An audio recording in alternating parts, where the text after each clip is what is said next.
तो good evening class, क्या हाल चाल। उम्मीद करते अच्छे होंगे और अच्छी तरह से रहना भी चाहिए। तो आज की क्लास में हम पढ़ने वाले परिवहन का लेक्चर नंबर कितना है भैया? 2 है। याद रखना, इससे पहले मैंने फर्स्ट लेक्चर को कम्प्लीटली पढ़ा दिया है और ये है इसका सेकंड लेक्चर। अगर एनसीईआरटी बुक के अकॉर्डिंग चलोगे तो सबको पता होगा कि ये जय पराक्रम का शायद 9वां या 10वां लेक्चर होगा। एनसीईआरटी बुक के अकॉर्डिंग जय पराक्रम में ये आता है, ठीक है ना। जिस चैप्टर का नाम है, याद रखना, परिवहन, ठीक है। परिवहन इस चैप्टर का नाम है। अभी तक हम क्या क्या पढ़े तो थोड़ा सा रिकैप कर लेते हैं। सबसे पहले परिवहन क्या है सर जी? तो अवशिष्ट पदार्थ और शुद्ध पदार्थ को कोशिका तक पहुंचाना और अवशिष्ट पदार्थों को जरूरत अंगों तक पहुंचाना ही क्या कहलाता? परिवहन कहलाता, ठीक है। तो उसके बाद दूसरा हेडिंग में पादप में परिवहन पढ़े थे। पादप में परिवहन, पादप में परिवहन किसके द्वारा आता है भैया? उत्तक के द्वारा, जिसका नाम है संवाहक उत्तक। किसके द्वारा आता है? याद रखना, संवाहक उत्तक के द्वारा। संवाहक उत्तक के द्वारा। संवाहक उत्तक 2 होता है, एक होता है जाइलम, एक होता है फ्लोएम। क्या था? नोट्स चाहिए तो टेलीग्राम चैनल जाओ, ज्वाइन करो। उस पर तुम्हें हर एक चैप्टर का नोट्स हम अपने हाथों से बना रहे हैं, वो तुमको क्या हो जाएगा? मिल जाएगा। बाकी बात ऑब्जेक्टिव सब्जेक्टिव तुमको क्वेश्चन आंसर करना, तो उसके लिए तुमके पास बुक होना चाहिए। नहीं तो चैप्टर कंप्लीट होगा तो जब स्टार्ट करेंगे तुम सबको क्रैश कोर्स, उसमें हम क्या करेंगे? क्वेश्चन आंसर करवा देंगे। हालांकि ऑफलाइन वालों तो बना ही लेता, लास्ट में मैं क्वेश्चन बहुत सारे दे देता हूँ। जैसे कि शोषण में तुम सबको मतलब दिए होंगे पीडीएफ, तो उसमें तुमको नोट्स में मिला होगा लास्ट में क्वेश्चन प्रैक्टिस करने के लिए, ठीक है ना। 2 नंबर वाला सिर्फ मिला होगा, 5 नंबर वाला नहीं, क्योंकि 5 नंबर में सिर्फ यहाँ से एक ही क्वेश्चन बनता है और उस क्वेश्चन का नाम है मानव श्वसन तंत्र का नामांकित चित्र, ठीक ना। अच्छा, ये जाइलम है, एक क्या है? फ्लोएम है। ये दोनों में अंतर पूछेगा। ये जल का परिवहन करता है, ये भोजन का। इसकी कोशिका मृत होती है, इसकी कोशिका मृत नहीं, जीवित होती है। इसका भाव नीचे से ऊपर की ओर, ठीक। अच्छा, पेड़ पौधा में मूल रोम जो होता है वही क्या करता है? अवशोषण करता है। मूल रोम क्या करता है? जो क्या करता है? जल और खनिज, जल का अवशोषण करता है और खनिज आयन के रूप में हमारे पेड़ पौधा में जाता है नीचे से ऊपर, हम बताए थे। उसके बाद हम पढ़े थे बाष्पो उत्सर्जन। बाष्पो उत्सर्जन, बाष्प के द्वारा पेड़ पौधा को मतलब पेड़ पौधा से अत्यधिक जल की मात्रा जब बाष्प के रूप में बाहर निकलता है, इसी घटना को क्या बोलते हैं? बाष्पोत्सर्जन। किससे होता है? याद रखना, रंध्र के द्वारा। मतलब सांस कैसे लेता है? रंध्र के द्वारा। और जैसे कि पेड़ पौधा जब खाना बनाता है तो उसमें बताए थे ग्लूकोज भी बनता है, बताए थे ना। जब प्रकाश संश्लेषण में कार्बन डाइऑक्साइड H और क्या था? H2O और क्लोरोफिल की मदद से ग्लूकोज बनाता है ना, और प्लस में जल बनाता है और ऑक्सीजन बनाता है। ये जल तो बाष्प के रूप में बाहर निकल जाता है और ये रंध्र के द्वारा ही बाहर निकलता है, ठीक है। चलो भैया, तो बाष्पोत्सर्जन समझ में आ गया। तो एक मकई का पेड़ एक दिन में 2 से 3 लीटर पानी को वो बाष्प करके ऊपर की ओर फेंक देता है, ठीक ना। सब चीज के बारे में हम बता चुके हैं, ठीक ना। ये सब काम किसके द्वारा करता है? रंध्र के द्वारा। एक होता है ये भैया बात रंध्र। क्या होता है?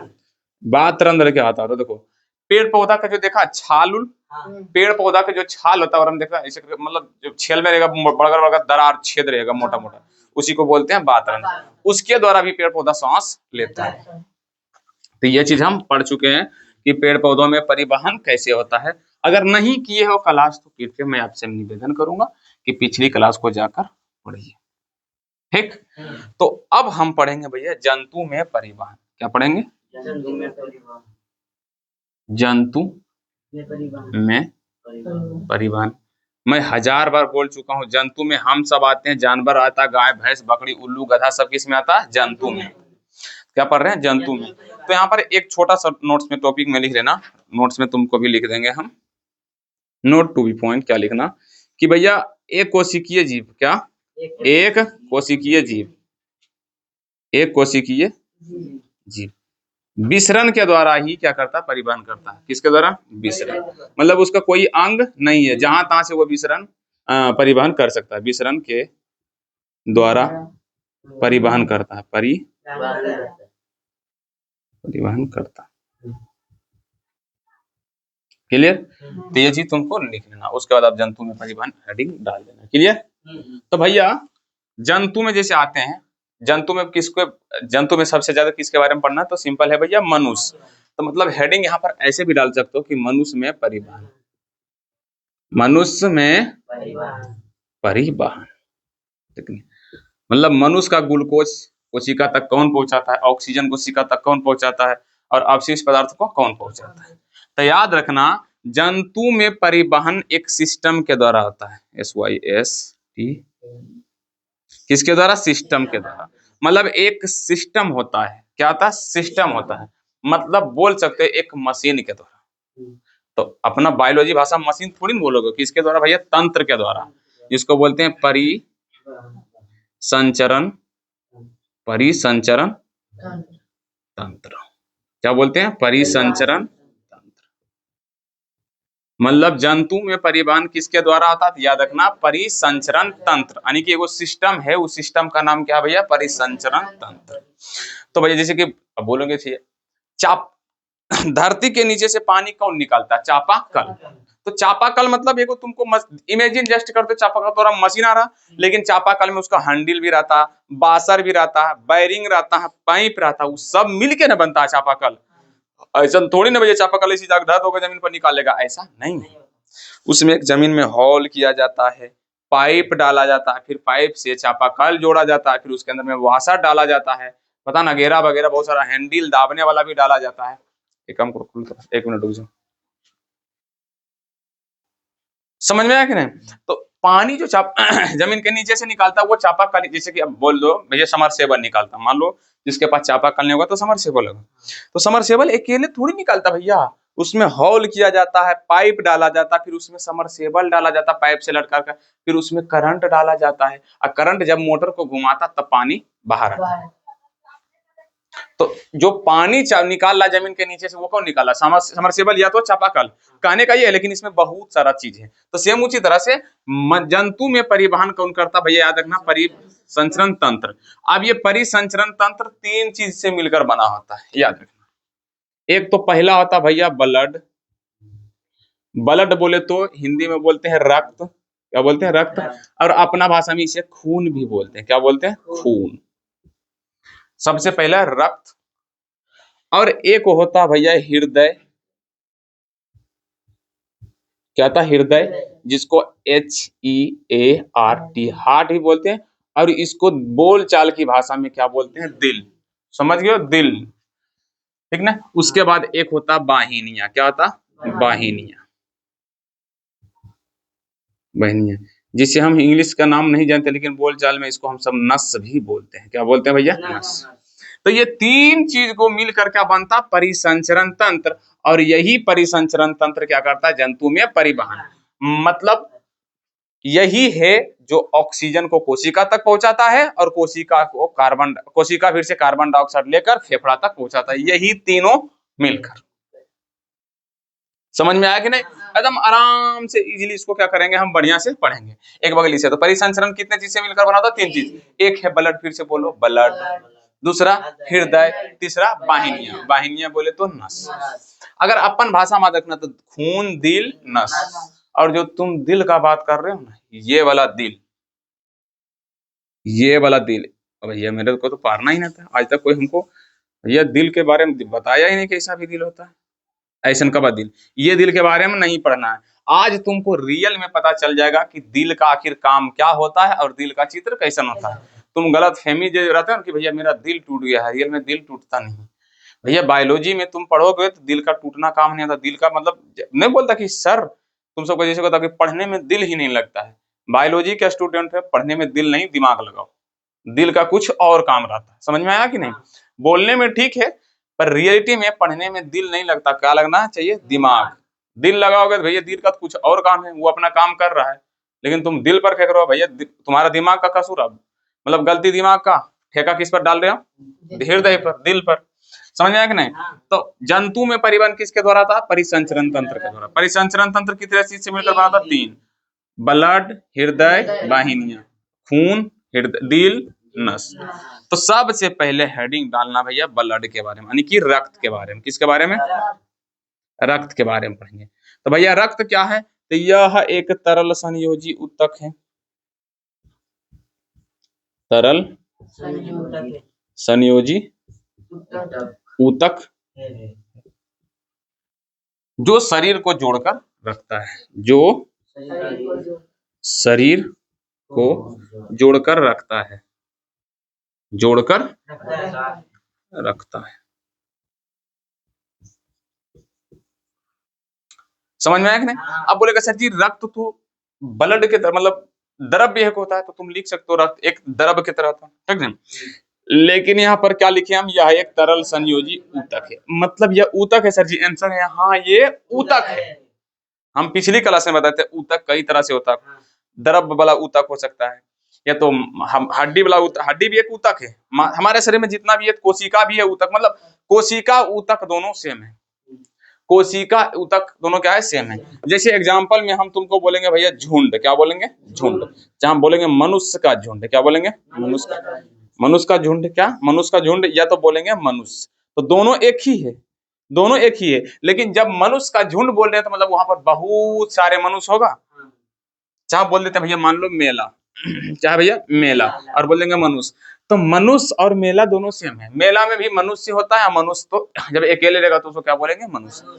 तो सेम उसी तरह अगर एक कोशिका है तो कोशिका बोलेंगे, अब बहुत सारा कोशिका जब एक साथ समूह हो जाए तो उसको क्या बोलेंगे, ऊतक बोलेंगे। क्या बोलेंगे, ऊतक, ठीक है। अच्छा, तरल संयोजी ऊतक, तो तरल मतलब द्रव्य होता है। तरल मतलब क्या होता है, द्रव्य। मतलब यह एक द्रव्य है, जो संयोजी मतलब जोड़ना, मतलब जो चीज कोई चीज जोड़ के रखता हूं तो उसी को बोलते हैं संयोज या संयोजी। जो किसी चीज को जोड़ कर रखता है, जैसे मान लो ये दोनों मेरा अंगली है, दोनों अंगली को जोड़ कर रखा, कौन, दोनों हाथ को कौन जोड़ कर रखा, अंगली। तो हम बोल सकते हैं दोनों अंगली जो है यह एक या क्या है, संयोजी है, संयोजी अंगुली है, जो दो हाथ को क्या कर रहा है, जोड़ रहा है। समझ में? तो यह एक तरल संयोजी ऊतक है, मतलब यह एक द्रव है जोड़ने वाला ऊतक। समझ में आया कि नहीं? तो यह एक तरल संयोजी ऊतक है जो शरीर को जोड़कर रखता है। मतलब ये ऊतक है, वो भी द्रव है और शरीर को जोड़कर रखता है, इसीलिए इसे संयोजी ऊतक कहा गया। तो यह एक तरल संयोजी ऊतक है जो शरीर को जोड़कर रखता है। लिख लोगे? अच्छा, यह क्षारीय होता है, या क्षारीय होता है, जिसका पीएच मान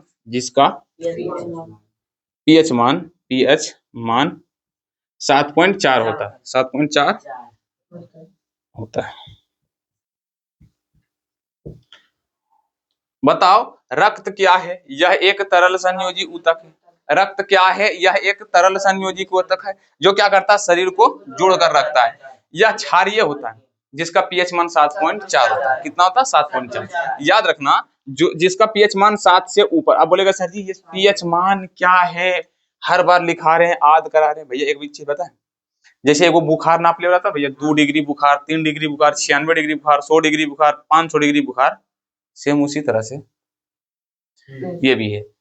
अम्ल और क्षार को, क्षार तो बताइए दिए, जो स्वाद में कड़वा लगे उसे क्या बोलते हैं, क्षार। जैसे करेला एक प्रकार का क्या है, क्षार। जो स्वाद में खट्टा लगे उसे क्या बोलते हैं, अम्ल। जैसे इमली एक क्या है, अम्ल। नींबू एक क्या है, अम्ल। बाद में जब पता पड़ेगा तो पता चलेगा कि नींबू रियल में अम्ल नहीं है, नींबू जिसके कारण खट्टा रहता है ना उसे अम्ल कहा जाता है। जैसे मान लो एक गिलास रखते हैं, क्या रखते हैं, गिलास, गिलास में पानी, उसका कोई स्वाद नहीं होता, लेकिन उसमें चीनी डाल दूंगा, क्या लगने लगा, मीठा। आप पूछेंगे भैया पानी मीठा कैसे लगा, किसके कारण से, चीनी के कारण। उसी तरह से नींबू खट्टा क्यों लगता है, तो अम्ल के कारण से। करेला कड़वा क्यों लगता है, तो भैया क्षार के कारण से। तो जिसका पीएच मान 7 से क्या रहे, ज्यादा, क्या रहे, 7 से ज्यादा, वो हमेशा रहेगा क्षार। क्या रहेगा, क्षार। और जिसका 7 से रहेगा कम, 7 से कम, ये देखना वो रहेगा तुम्हारा अम्ल। हालांकि ये तुमको केमिस्ट्री में पढ़ना है, उतारने की कोई जरूरत नहीं है, ठीक ना। रक्त क्या है, तरल संयोजी ऊतक है। सबसे पहले नंबर तरल संयोजी ऊतक है जो शरीर को जोड़कर रखता है। यह क्षार है, पीएच मान 7.4। कितने लोग को समझ में आया? अब जो रक्त है, ब्लड, याद रखना BLOOD, ब्लड। ब्लड 2 चीज से मिलकर बना होता है। रक्त कितने चीज से मिलकर बना होता है, याद रखना 2 चीज। एक होता भैया प्लाज्मा, एक होता भैया ठोस कण। एक क्या होता, ठोस कण, ठीक है। प्लाज्मा रहता है 55% और ठोस कण रहता है 45%। मतलब जो रक्त है ना, जैसे बोलेंगे शरबत, शरबत कितने चीज से मिलकर बना, 2 चीज, एक चीनी एक पानी। तो सेम उसी तरह से रक्त भी दो चीज से मिलकर बनता है, एक रहता है प्लाज्मा, एक है तुम्हारा ठोस कण। प्लाज्मा पानी की तरह, यह द्रव्य है, क्या है, द्रव्य है। तो मान लो ये भैया पानी है और ये ठोस कण मतलब चीनी है, डालकर आपस में मिलाकर जो शरबत बना था, यहाँ पर क्या बन जाता है, रक्त बन जाता। समझ में आया कि क्या बन गया, रक्त। तो याद रखना रक्त कितने चीज से मिलकर बना, दो। अब एकरा में प्लाज्मा रहता 55% और ठोस कण रहता 5%। मतलब ये कि तुम्हारे शरीर के अंदर में मान लो 1 लीटर खून है, चाहे मान लेते हैं 100 लीटर खून है, कितना, 100 लीटर, तो ओकरा में से 55 लीटर तुम्हारा प्लाज्मा रहेगा और 55 केजी, ताकि ठोस कण का केजी में नापेंगे, इसको लीटर में, लेकिन 45 केजी तुम्हारा क्या रहेगा, ठोस कण, क्या रहेगा, ठोस कण। अच्छा भैया, तो इसको मिटा दें, तो पहले थोड़ा सा प्लाज्मा के बारे में पढ़ लेते हैं। किसके बारे में भैया, प्लाज्मा। भैया यह एक पीला द्रव है, यह एक पीला गाढ़ा द्रव है जिसमें 90% जल, 7% प्रोटीन, दिखाई पड़ रहा है यहाँ तक, प्रोटीन, और 2% कार्बनिक नहीं लिखना था, कार्बनिक और अन्य चीजें पाई जाती हैं, चीजें पाई जाती। मतलब जो प्लाज्मा है ना, वो प्लाज्मा में कितना प्रतिशत पानी रहता है, 90%। मतलब ये प्लाज्मा में, मतलब ये लगभग पानी वाला भाग है, क्या है, पानी वाला, लेकिन इसमें कुछ कुछ चीज भी मिला था, जैसे प्रोटीन, कार्बनिक लवण और यूरिया, जो छोटे छोटे जिस कुछ अम्ल भी यहाँ क्या था, मिला हुआ था। तो जिसके बारे में, सबके बारे में हमको पढ़ना नहीं। हाँ, तुमसे यहाँ पर ऑब्जेक्टिव में भले पूछा जाएगा कि प्लाज्मा में कितने प्रतिशत जल पाया जाता है, 90%। प्लाज्मा में कितने प्रतिशत प्रोटीन पाया जाता है, 7%। प्लाज्मा में कितने कार्बनिक लवण पाया जाता है, तो 2%। क्या लिख लोगे, लिख लोगे। तो भैया क्या पढ़े, जंतु में परिवहन कैसे होता है, परिसंचरण तंत्र के द्वारा। परिसंचरण तंत्र कितने चीज से मिलकर बना, 3 चीज से, एक है ब्लड, हृदय। पहले हम ब्लड के बारे में पढ़ रहे हैं, देख के बोल रहा, रुको अभी। ब्लड क्या है छोटू, ब्लड क्या है, किसी को याद है, ब्लड तरल संयोजी ऊतक, शरीर को जोड़ कर रखता है, क्षारीय होता है, pH 7.4 होता है। ये 2 चीजों से मिलकर बना होता है, एक है प्लाज्मा, एक है ठोस कण। प्लाज्मा 55%, ठोस कण 45%। और प्लाज्मा क्या है, एक पीला रंग, पीला गाढ़ा द्रव है जिसमें 90% पानी, 7% प्रोटीन, 2% कार्बनिक लवण और अन्य चीजें पाई जाती है। तो प्लाज्मा के बारे में हो चुका है खत्म। अब किसके बारे में पढ़ेंगे भैया, ठोस कण। तुम सब शरबत कभी पिया ही नहीं है, शरबत खाली तुम सब पिया होगा कुछ पानी और चीनी के, लेकिन हम तुमको बताएं शरबत कैसे कैसे पिया जाता है। शरबत हम कई तरह के पिए, जैसे कि एगो शरबत हम पिए बचपन में, पानी, चीनी और ओकरा में लहसुन नाम का एगो पैकेट आता था जो लाल रंग के होता था। क्या होता था, लाल रंग। देखो ध्यान से, पहले रहता था पानी, और क्या रहता था, चीनी, और आता था लहसुन। लहसुन मतलब ये वाला लहसुन नहीं, वो दूसरा लहसुन होता था, लहसुन, जिसका कलर कैसा आता था भैया, लाल।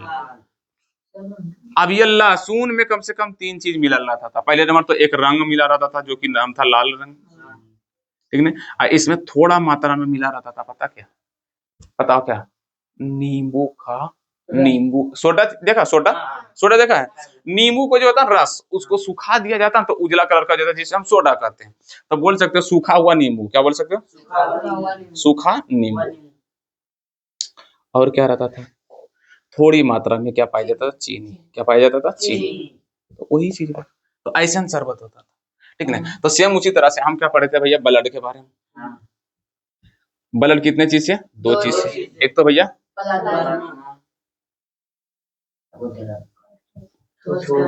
प्लाज्मा, एक होता है ठोस, ठीक है। प्लाज्मा के बारे में तुम पढ़ चुके हैं। अब ये जो ठोस कण है ना, तो मान लो एक में लहसुन वाला काम है जो कि 3 चीज से मिलकर बना होता है। ठोस कण होता है 3 चीज से मिलकर, ये ठोस कण।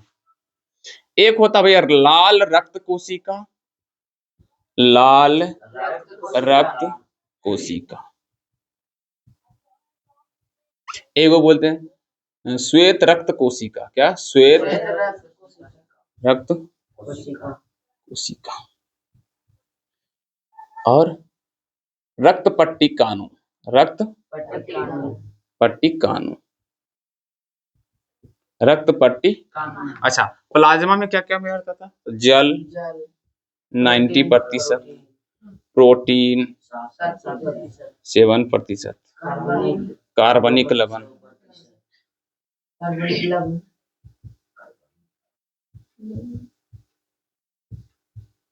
2% और अन्य चीज।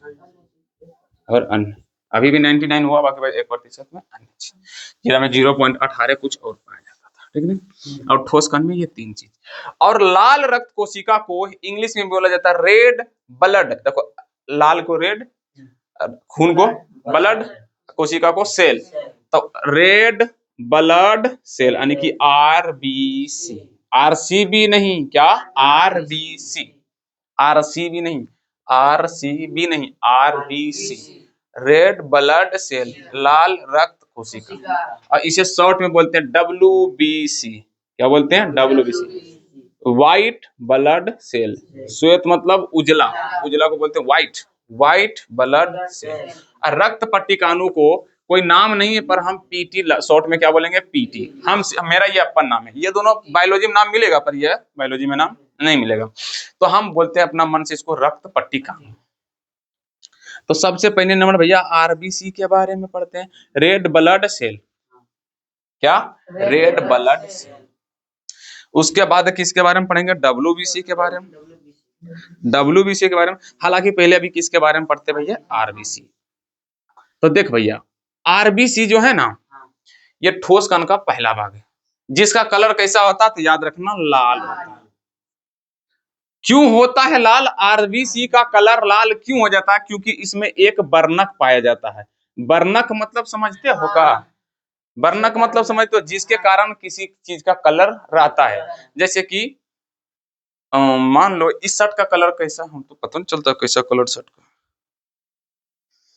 मान लो कोई चीज का कलर रहता है ना, तो जैसे कि मान लो ये धोती है, मान लो धोती है, जहाँ कुछ उजला रुमाल है तुम्हारे। उजला क्या है? रुमाल है। क्या हुआ? अरे नहीं, उजला रुमाल है तुम्हारे पास, उजला रुमाल है। उसे क्या करो, लाल वाला वो कलर वाला लाओ, उसमें से रुमाल को डाल के निकालो, तो रुमाल पूरा क्या हो जाएगा? लाल। क्या जाएगा? लाल। बोलेगा सर ये क्या है? तब हम तुमसे पूछेंगे भैया ये कैसे लाल कर दिया बाबू रुमाल? तुम बोलेगा सर जी लाल रंग में डुबाए थे तो लाल हो गया।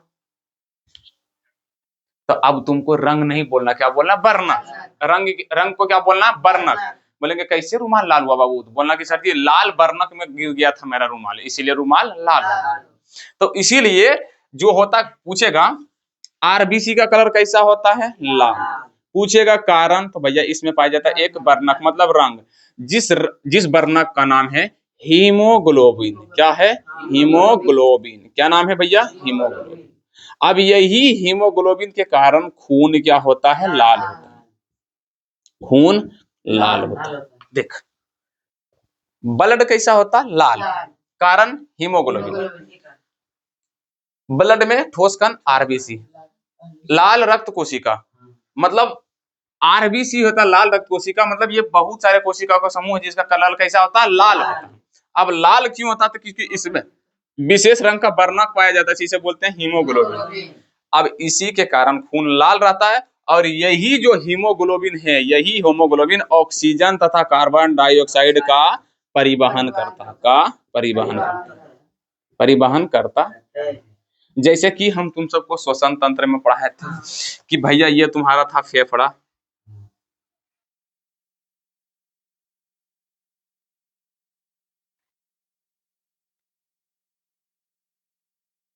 अरे छोड़ ना, दो फेफड़ा बनाता, मान लीजिए एक फेफड़ा ये एक फेफड़ा ये। इसमें जो बोले थे वायु कोष्ठक कैसे से रहता है? मान लो ये फेफड़ा किधर से वायु कोष्ठक आया हुआ है, रहता ना वायु कोष्ठक आधे।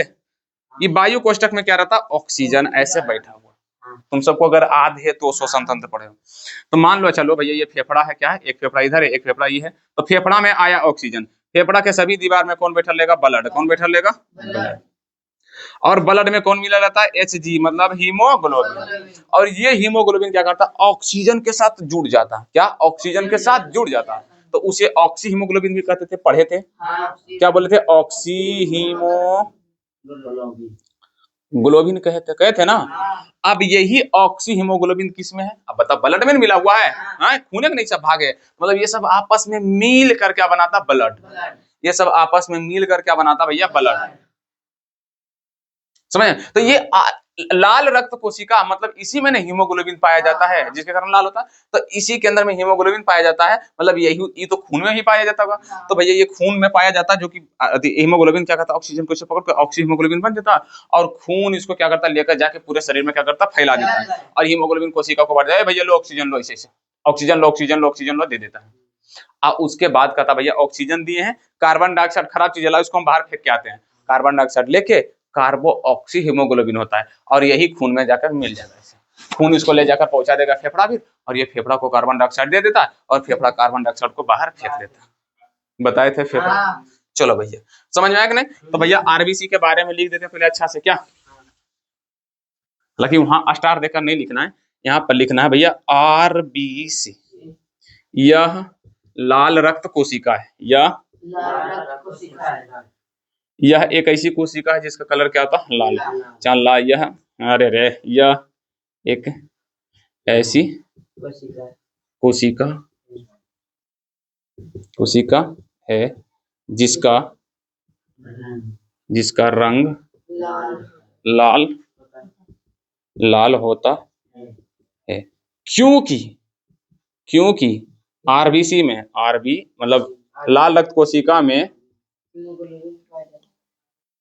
आरबीसी में एक वर्णक पाया जाता है, जिसे हीमोग्लोबिन कहते हैं। इसी के कारण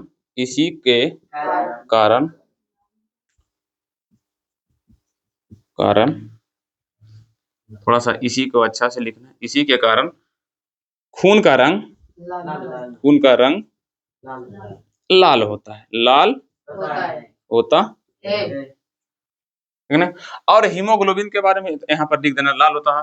और हीमोग्लोबिन ही ऑक्सीजन तथा कार्बन डाइऑक्साइड का परिवहन करता है। कार्बन डाइऑक्साइड का परिवहन करता है।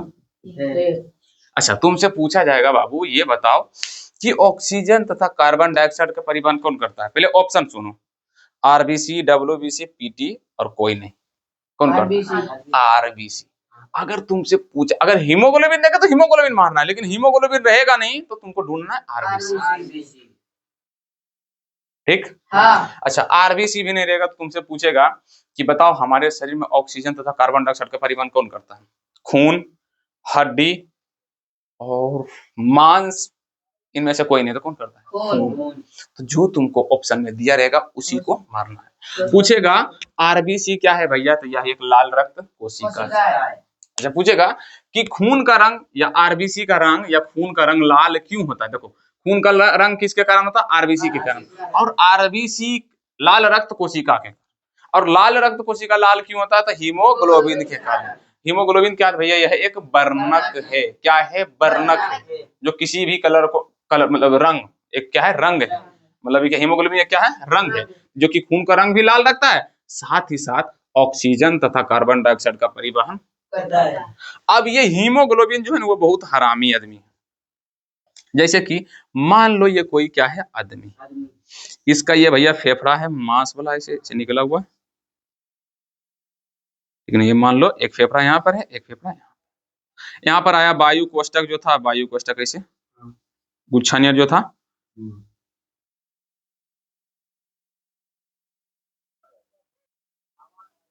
ये वायु कोष्ठक में क्या है? ऑक्सीजन ऐसे बैठा हुआ, और बगल में हीमोग्लोबिन आता है, अब आकर ऑक्सीजन को लेकर जाता है।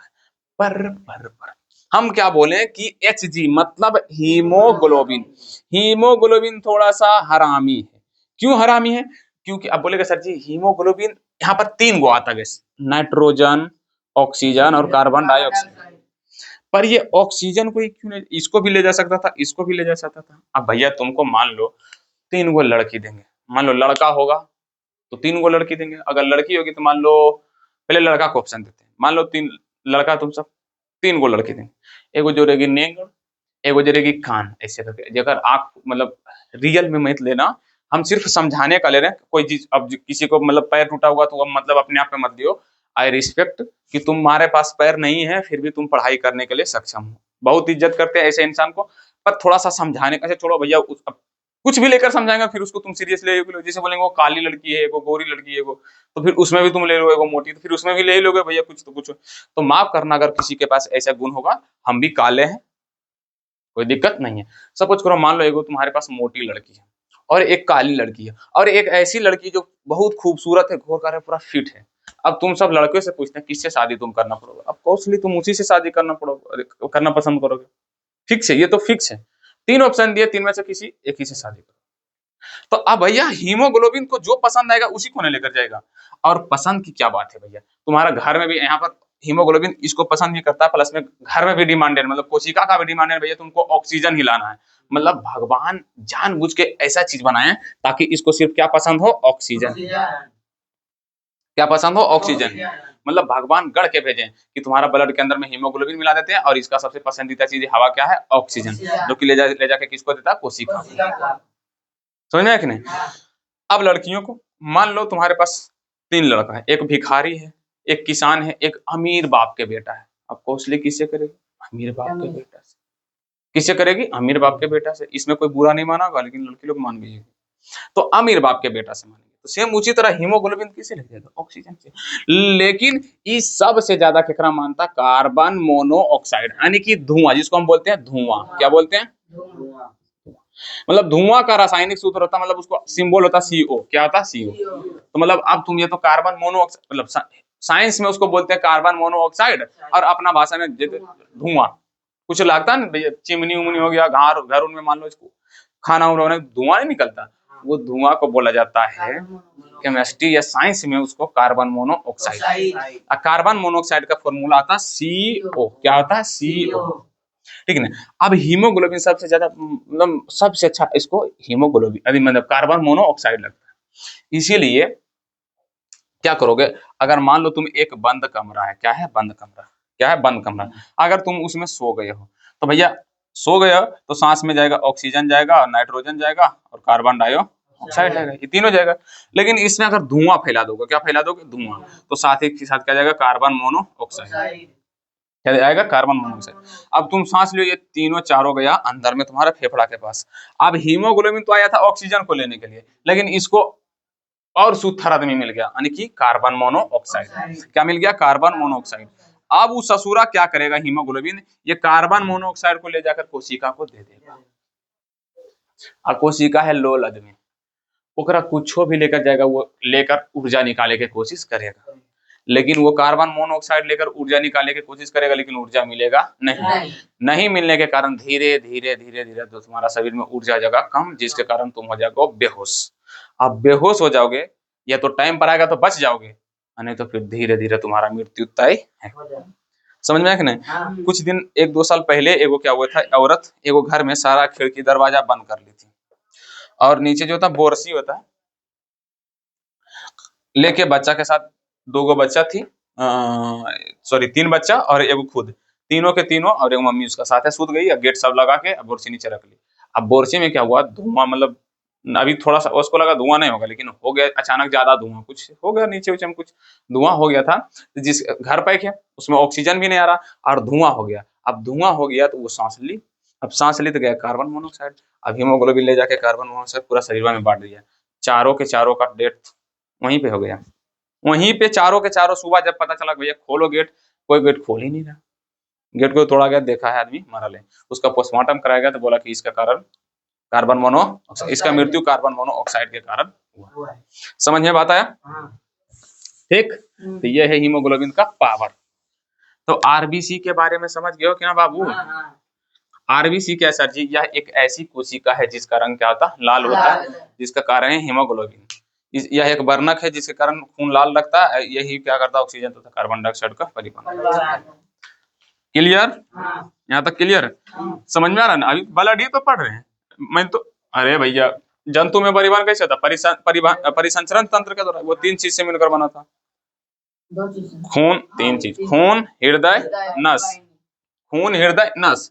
खून दो प्रकार से, दो तरल संयोजी ऊतक है जिसका पीएच मान, सॉरी, यह एक तरल संयोजी ऊतक है जो शरीर को जोड़कर रखता है, इसका पीएच मान 7। ये क्षारीय होता है जिसका पीएच मान 7.4 होता है। इन पढ़े थे? और कुछ पढ़े थे? ये 2 चीज से मिलकर बना था, प्लाज्मा और ठोस कण। प्लाज्मा होता 55% और ये होता 45%। यही ना पढ़े थे बाबू? प्लाज्मा में जल, प्रोटीन, कार्बनिक और अन्य चीजें था। ठोस कण आरबीसी, डब्ल्यूबीसी और पीटी से पाए जाते हैं। अभी आरबीसी के बारे में पढ़ ही रहे थे, ठीक ना? अब पढ़ेंगे भैया डब्ल्यूसी। या श्वेत रक्त कोशिका है, या क्या है? श्वेत रक्त कोशिका, कोशिका जिसका कलर, जिसका कोई कलर नहीं होता है, जिसका कोई कलर नहीं होता है, कोई रंग नहीं होता। क्यों नहीं होता? क्योंकि इसमें हीमोग्लोबिन नहीं पाया जाता, इसका कोई कलर नहीं होता। इसका मुख्य कार्य, इसका मुख्य कार्य बीमारी से लड़ना होता है। बीमारी से लड़ना होता है। मतलब तुमको बुखार, तबीयत खराब हो तो सही होता है ना, किसके कारण? डब्ल्यूबीसी के कारण। किसके कारण? डब्ल्यूबीसी के कारण। तो भैया हम सब जो दवा खाते हैं ना, जाके दवा बुखार को नहीं ठीक करता है, वो दवा जाके डब्ल्यूबीसी को क्या करेगा? जगाएगा। क्या करेगा? जगाएगा। जगाएगा। रे भैया तुम क्या कर रहा, तुम्हारे शरीर में कुछ गड़बड़ी हो, जाकर ठीक करो। तो ये जाकर क्या करता है? ठीक कर देता है। ठीक कर देता है भैया कि हाँ हाँ, वो दवा बता देता है। वो दवा बता देता है कि तुम्हारा कहाँ प्रॉब्लम है। इसीलिए डॉक्टर देखता है ना, पूछता कि भैया पेट दर्द रहेगा उसका अलग दवा, बुखार रहेगा तो उसका अलग दवा, देखता ना? पैरासीटामोल बुखार के लिए, तो पैरासीटामोल खाएगा तो इसको जब बोलेगा रे बकलोलबा तुम सूतल की है, तुम्हारा शरीर का तापमान बढ़ रहा है, जाकर तापमान नियंत्रित करती है। तापमान नियंत्रित करता है। अगर मन, हाँ, अगर जेकर डब्ल्यूबीसी मजबूत होता है, क्या होता? मजबूत होता है, तो समझ लो उसको जल्दी बीमारी कोई नहीं होगा। ना तो उसको जल्दी बुखार लगेगा, ना तो उसको सर्दी होगा, ना तो कुछ होगा ही नहीं, क्योंकि उसका डब्ल्यूबीसी क्या है? मजबूत है। इसलिए देखता ससुरा वाला गांव के लड़का जल्दी बीमारी नहीं पड़ेगा, लेकिन शहर वाला बात पर क्या पड़ेगा? बीमारी। क्योंकि शहर वाला बच्चा को डब्ल्यूबीसी मजबूत होता ही नहीं। समझ में आया कि नहीं? जो सुई लेता है ना, तो सुई हुई तो वो डब्ल्यूबीसी, जैसे डब्ल्यूबीसी मान लो तुम करनियर पूरे सुध गए, उसको कतना गोली दो वो मानेगा ही नहीं, जब तक उसको सुइया नहीं भोगेगा। सुइया भोगेगा तो दवा पावरदार रहता है, वो जाके जबरदस्ती क्या करता है? डब्ल्यूबीसी को जगाता है, तो जाकर अपना बीमारी को वो क्या करता है? ठीक करता है। मतलब सो जाने का मतलब कमजोर पड़ जाना। डब्ल्यूबीसी कमजोर हो जाएगा तो फिर गया काम से। तो इसको सहायता कौन करता है? हमारा सबका दवा वो जो खाते हैं, जाके क्या करता है? डब्ल्यूबीसी की सहायता करता है, ये सब तबियत ठीक करता है, ठीक है। उसके बाद अब आता है पीटी। क्या आता है? भैया इसका कुछ काम नहीं, खून का थक्का बनाता। क्या बनता? खून का थक्का, खून को जमा देता, खून को जमा देता है, खून को थक्का बनाता है। थक्का यानी कि जमा देता है, जमा। अब बोलेगा शरीर खून को थक्का कैसे बना देता है? देख बाबू, जब भी यहाँ पे हाथ मान लो कट गया, तो यहाँ से ब्लड निकलेगा कि नहीं? अब ये ब्लड निकलते रह जाएगा तो शरीर का तो पूरा ब्लड निकल जाएगा, लेकिन कभी कट भी जाएगा ना तो ऐसे दाब देता तुम हाथ से, और दाबेगा तो कुछ देर के बाद खून जम जाता है। तो वो खून कौन जमाता है? यही पीटी। यही पीटी क्या करता है? हवा से रिएक्शन करता है, जिसके कारण ये खून को क्या कर देता है? थक्का बना देता है, आराम से जम जाएगा, जिसके कारण जहाँ तुम्हारा कटा वो नस क्या जाएगा? बंद हो जाएगा, ब्लड निकलना बंद हो जाएगा। समझ लो, अगर पीटी का शक्ति खत्म हो जाएगा, पीटी का पावर क्या जाएगा? खत्म है, मतलब तो तुम्हारा खून का थक्का नहीं बनेगा। मतलब तुम मुनो कुछ करो, खून बहते रहेगा, खून बहते रहेगा। मूलने रहेगा तो ठीक है, छोड़ दिएगा तो फिर बहरा, फिर मुना, ठीक है, फिर बहरा। तो इसी को बोलते हैं भैया, तुमको एक बीमारी जिसको बोलते हैं क्या? हीमोफीलिया। क्या बोलते हैं? हीमोफीलिया। हीमोफीलिया मतलब जब तुम्हारा पीटी का पावर खत्म हो जाए तो उसको कौन बीमारी बोलते हैं? हीमोफीलिया। इसमें क्या होता है? जो खून मतलब जो होता है रुकना बंद ही नहीं होता, निकलते रहेगा, क्योंकि पीटी खत्म हो गया, जिसके कारण खून थक्का नहीं बनता। समझ में आया? तो ये है तुम्हारा कुछ ब्लड के बारे में। ये इतना ही ब्लड के बारे में पढ़ना था और ज्यादा कुछ नहीं। अब चलेंगे किसके बारे में पढ़ने के लिए? हृदय के बारे में। कोई पानी पिलाएगा? लाओ नीचे से। इसको मिटा दे, थोड़ा सा पानी पी लेते हैं बैठकर, तब तक तुम सब रिवीजन लाओ ना पानी रे, तब तक तुम सब क्या करो? रिवीजन करो। कि भैया क्या किसके पढ़े, मानव का परिसंचरण तंत्र। किस मानव का परिसंचरण तंत्र कितने चीज से मिलकर बना होता है? 3 चीज से। खून, हृदय, पानी।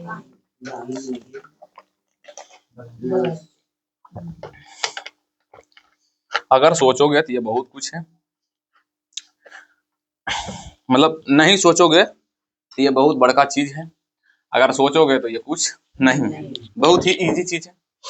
ठीक, मिटा दे। इसका नोट्स तुम सब बना लोगे, तो फिर तुम सब मेरे को नोट्स बनाने जैसे लिख रहे हैं ना वैसे ही नोट्स बनाओ, कोई दिक्कत नहीं। लेकिन फिर भी बहुत सारे आलसी लोग बैठे हुए हैं धरती पे जिसे नोट्स चाहिए ही चाहिए, तो कोई बात नहीं, आलसियों का हम क्या है, महाराज। आलसियों का क्या है, महाराज। और जो आलस नहीं कर रहा है वो बच्चा के लिए महाराज नहीं, उसका है हम शिक्षक, एक टीचर, बढ़िया सा दोस्त, बड़ा भाई मान सकते हो, जो भी मानना है मान लो। पर जितना भी आलसी लोग है वो महाराज हमको बोलेगा, महाराज नोट दिया कीजिए, समझ में आया? गधा कहीं का, नोट्स चाहिए, इतना अच्छा से बोर्ड पर लिख रहे हैं, नोट्स चाहिए। हाँ, क्या पढ़ रहे थे, परिसंचरण तंत्र के बारे में, तंत्र के बारे में, जो कितने चीज से मिलकर, ब्लड से पहले तो एक बारे तो निपटा ही लिए। दूसरा हृदय, मतलब HEAR, हार्ट, यानी कि दिल के बारे में पढ़ेंगे भैया। क्या पढ़ेंगे, दिल के बारे में। तो अब अगला हेडिंग डालेंगे हार्ट के बारे में, कि रहने दे आज, ना भैया ना, ना भैया ना। ओ भैया 41 मिनट हो चुका है, कोई बात नहीं। हृदय के बारे में पहले क्या कर देते हैं, अब और थोड़ा सा जान लेते हैं भैया हृदय क्या है। हृदय क्या है, तो भैया हृदय के हेडिंग डालो, यहाँ ने यहाँ लिखते हैं, थोड़ा सा नीचे का है कि है ही जगह, हृदय जिसको हार्ट बोलते हैं। माफ करना मेरे दोस्त अगर हमारी इंग्लिश गड़बड़ हो तो, ठीक ना। ऐसा नहीं कि हम इंग्लिश पढ़ना नहीं चाहते, बहुत दिलो इच्छा है कि हम इंग्लिश पढ़ें, पर टाइम नहीं मिल पाता है, समझ में आया कि नहीं?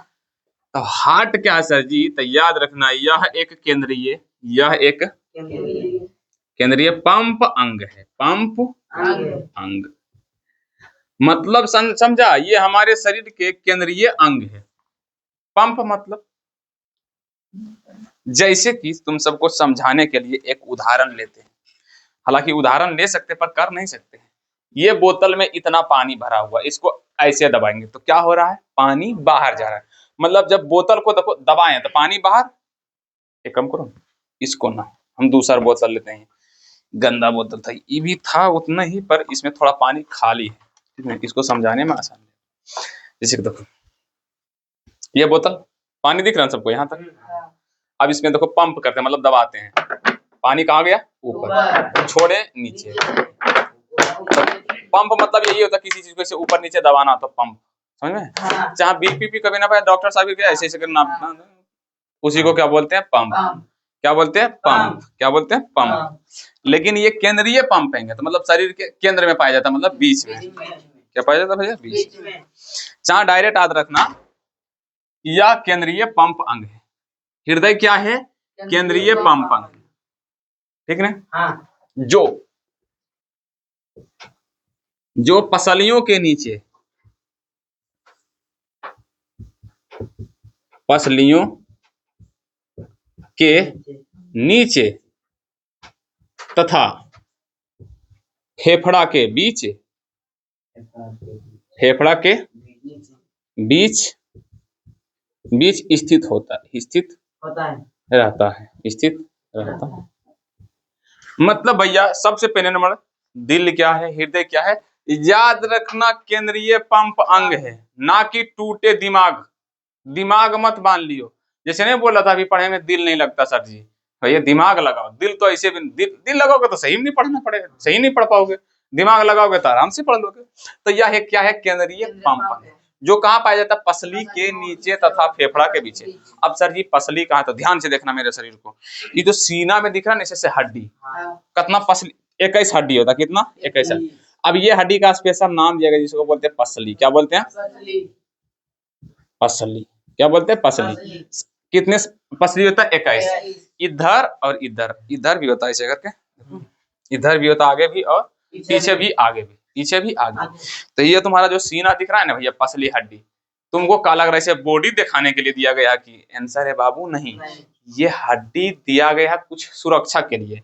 ये 21 हड्डी का पता है क्या काम है? इसका सबसे बड़ा काम है हृदय, फेफड़ा और किडनी को यकृत को बचाना। किसका? यकृत को। जो दिख रहा नहीं, हाँ अगर मार भी रहे ना तो कुछ ना हो रहा है। अगर ये नहीं रहता, इतने धीरे से मारता तुम्हारा दिल फेफड़ा दोनों खत्म, दिल फेफड़ा दोनों खत्म। ये जो तो सीना है, सीना पर यहाँ पर पाया जाता फेफड़ा, ये दोनों के बीच में एकदम यहाँ पे पाया जाता क्या? तुम्हारा दिल। तो इसीलिए बोले पसली के नीचे, यानी कि पसली के नीचे होता है, प्लस में दोनों फेफड़ा के बीच में। जैसे कि मान लो यहाँ पर ऐसे मनुष्य है ना बाबू, ऐसे तो यहाँ पर पाया जाता फेफड़ा, ऐसे एक फेफड़ा है, एक फेफड़ा, और ये दोनों के बीचों बीच क्या पाया जाता है? ऐसे दिल। क्या पाया जाता है? दिल। हालांकि दिल का चित्र कैसे होता है? ऐसे। क्या होता है? ऐसे। अगर कोई ऐसे बोल दे उसको लपड़िया देंगे, उठा के पटक देंगे, ये दिल का चित्र नहीं होता। ये आशिकों का दिल का चित्र है, ठीक है? बायोलॉजी वाला स्टूडेंट का दिल का चित्र ये नहीं है। तो समझ में आया कि नहीं? हृदय क्या है? यह केंद्रीय पंप अंग है जो पसली के नीचे तथा फेफड़ा के बीच और नीचे पाया जाता है। इसका कार्य खून पर दबाव लगाकर रक्त पर दबाव यानी कि पंप करके रक्त को पंप करके पूरे शरीर में फैलाना, पूरे शरीर में फैलाना। अब बताओ, तुम इसको कह रहा था कि पढ़ने में दिल नहीं लगता, बेचारा कैसे लगेगा? इसके पास याद करने की कोई क्षमता नहीं है। इसका काम कुछ और है, तुम कुछ और करवा रहे हो। इसका काम है भैया दाब कैसे, मतलब पिचिक दिन दाबेगा, खूना बाहर निकलेगा, फिर पंप करते रहता है। क्या करते रहता? पंप करते रहता है, जिसके कारण खून आराम पूरा स्पीड में निकलता है। स्पीड में निकल के पूरे शरीर में क्या जाता है? फैल जाता है। अब तुम्हारा मन में क्वेश्चन आएगा, सर जी हृदय एजा कहन दे, एजे कहल देख ले, इधर कहन दे दिया, इधर कहन दे दिया, इधर कहन दे दिया और नीचे कहन दे दिया। तो भगवान कुछ सोचिए कि तुम सबको बनाए हैं। समझ में आया कि नहीं? भगवान हम सबको बनाए हैं, कुछ सोच कर ही बनाए हैं कि यहाँ काहे दिल दिए, उसका भी रीजन हम क्या करेंगे? बताएंगे। फिलहाल हम देख लेते हैं कि हृदय क्या होता है। यह एक केंद्रीय पंप अंग है जो पसली के नीचे तथा फेफड़ा के बीच पाया जाता है। इसका मुख्य कार्य रक्त को पंप करके पूरे शरीर में। अब यही रक्त के अंदर में कौन रहता है? ऑक्सीजन और कार्बन डाइऑक्साइड। हीमोग्लोबिन ऐसे जोड़ ले, ऑक्सीजन की जब पकड़ लेता है, आराम से जाके खून में से बैठ जाएगा। खून पर दबाव लगा के कौन ले जाता है? हृदय। ऐसे दबाव लगा खून से कट जाएगा, ये भी आराम से जाते रहता है। खाली कहता कोशिका ले जाओ, ऑक्सीजन लेकर, कोशिका अपना ऑक्सीजन ले लेता है और कार्बन डाइऑक्साइड को फिर दे देता है। बस यही काम है, ठीक ना? अब हम पढ़ेंगे हृदय का डायग्राम। क्या पढ़ेंगे? हालांकि सिर्फ डायग्राम पढ़ा देंगे, नाम ताकि तुम सबको प्रैक्टिस करके आना है। क्लियर? इसे देखो, छोड़ देते हैं आज क्लास, लगता है रहने देते हैं। हृदय के बारे में इतने रहने देते हैं क्योंकि टाइम भी तुम सबका लगता हो गया ज्यादा, 48 मिनट हो गया ना, क्योंकि होमवर्क भी तुम सबको देना है ना। रहने देते हैं। हृदय का चित्र कल ही पढ़ेंगे और कल ही वहां से नामकरण भी करके फिर करेंगे, ठीक ना? तो आज का HW होम और वर्क, HW और होम वर्क बना लोगे? कल कहाँ तक दिए थे? समतल दर्पण के द्वारा प्रतिबिंब का निर्माण। अब तुम सबको लिखना है भैया, गोलीय दर्पण क्या है? गोलीय दर्पण क्या है? क्या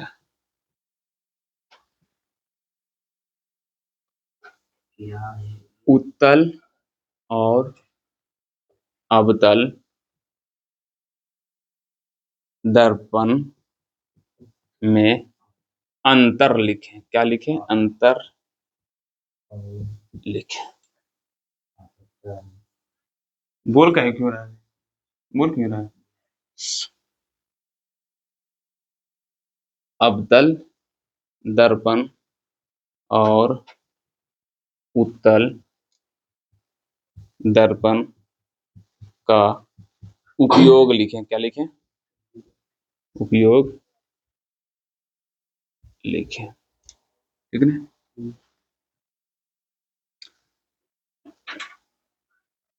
दर्पण के किस दर्पण पर किरण आरेख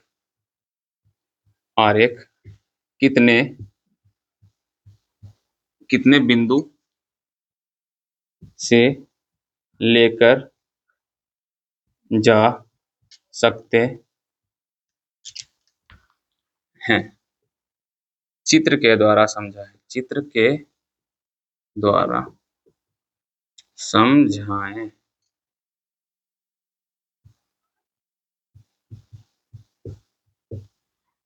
चित्र के द्वारा क्या करें? समझाएं। क्लियर? कितना क्वेश्चन? 1 2 3 4 5। मतलब पिछला क्वेश्चन तुम सबसे बना था ना? कोई दिक्कत नहीं है? अगर हमारा भी पढ़ा लिया होगा भैया बन ही जाएगा। चिन्ह परिपाटी को समझा। चिन्ह परिपाटी को समझाएं लिखना था तो क्या लिखा?